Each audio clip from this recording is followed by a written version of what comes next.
My name is Muhammad Tanzil. I am student welding technology SMK 2 Banda Aceh. I will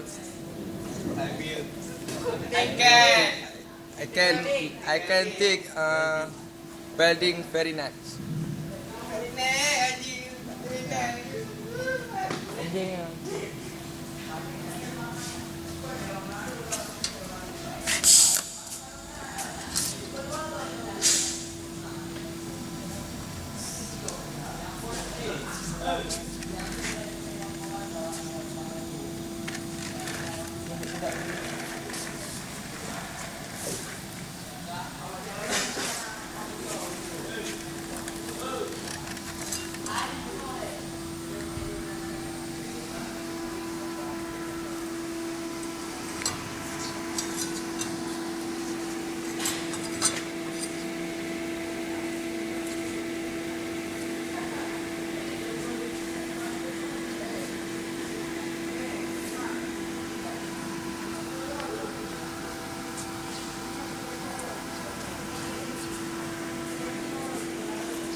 Woi.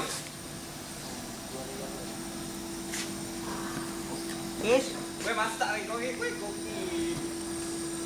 Terus mama belum belum. Dah. Okay. Bolong. Pulang mau. Okay. Thank you. Thank you very much. Yes, good job.